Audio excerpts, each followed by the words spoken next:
Yang, may naghanap sa'yo. Grabe naman yung papili ko, nakaka-touch. Chot! Ngayong araw nga pala, birthday ko na. Yung gusto ko nga lang sanang gawin ngayong birthday ko, matulog ng buong hapon, tsaka makapagpahinga. Pero gusto nga daw nila i-celebrate yung birthday ko. Kaya nagpabook na din ako ng isang araw kung saan kami pupunta. Pero bago nga kami umalis, lilinisin ko na nga muna yung pinagkalatan nila. Meron pa nga ako nakitang cockroach dito. Di ko tuloy alam kung sinama pa to sa paputok kanina. Chot! Na matapos na nga ako makapaglinis, pumasok na din ako sa kwarto para makapagpalit na. Di na nga din pala ako naligo, kasi naligo naman ako ng isang araw. At saka birthday ko naman, kaya pagbigyan nyo na ako. Habang naghahanda nga sila sa loob, lumabas na nga muna ako kasi may naghanap daw sa akin. Naalala nyo pa ba tong batang to? Kaya sinama ko ng isang araw. Maga talaga to pupunta sa amin para manood ng Cocomelon.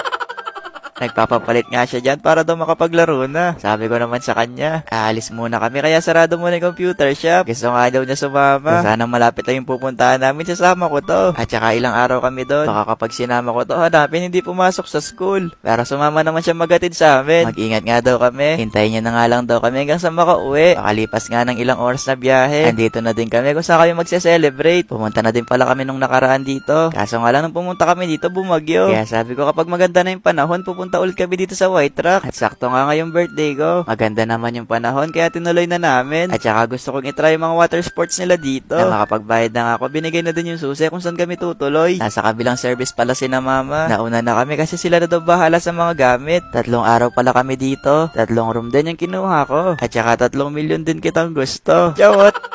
Yung maganda pala sa room na pinili namin. Tapat lang din siya ng beach kaya ang sarap tumambay dito. Ayan pala yung mga sinasabi ko na gusto kong itry kaso bumagyo nung pumunta kami. Pero bukas ko na din itatry yung mga yan. Magbubukas na nga muna ako ng regalo ng mga natanggap ko. Eto palang mga nandito. Galing din to sa family ko. At eto nga una kong bubuksan. Galing to sa akin. Regalo ko naman to para sa sarili ko. Deserve ko naman to. Kahit wala naman akong nagawan tama. Chawot!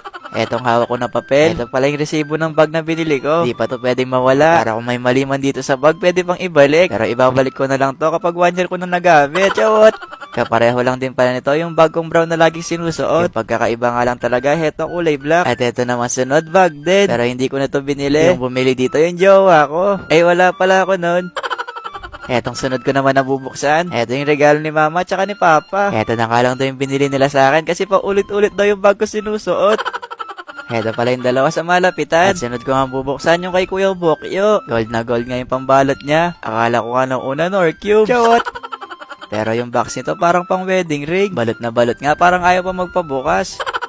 Pero makalipas nga ng ilang minuto, nabukas ko na din. At eto nga yung binigay ni Bokyo. Wag ko nga daw itong iwawala kasi pinag-ipunan daw niya to. Sunod ko nga bubuksan yung kay Boss Nyor. Sabi nga niya sa akin nang inabot niya to. Eto na nga muna daw yung mabibigay niya regalo. Kasi meron pa daw siyang pinag-iipunan. Sabi ko naman sa kanya, okay lang yun basta galing sa puso tsaka balon-balunan. Charot! Pumagay naman nga sa akin yung damit na binigay niya. At ang huli ko nga bubuksan yung bigay ni ate. Eto yung binili niya nung isang araw na nakipag-birthday kami kay kuya. Eto rin yung dahilan kung ba't ako naghintay na matagal. Ang daming ang damit dito sa loob. Yung halos na mga nandito na binigay niya, mga pang swimming. Kaya pala kanina hindi niya na pinapabahan kung ano yung mga dadalhin ko. Eto pa nga yung iba. Yung mga binubulot ko dito para rin bulsa ni Doraemon. Pero halos na yung mga binili niya, terno daw lahat to. At eto na nga lang din daw yung susuotin ko sa buong pag-stay namin dito. Wow! Grabe naman si ate, may parelo pa. Pero parang hindi ko naman kasya kaya papabalik ko bukas. Chawot! Nung kinagabihan nga pala, pinatawag ako dito sa Nayara Bar kasi may sasabihin daw sila. At habang naghihintay nga, umorder na muna ako. Where is speaking in that? Hello po. Ay, this song's for you. Happy birthday to you. Happy birthday to you. Happy birthday, happy birthday, to you.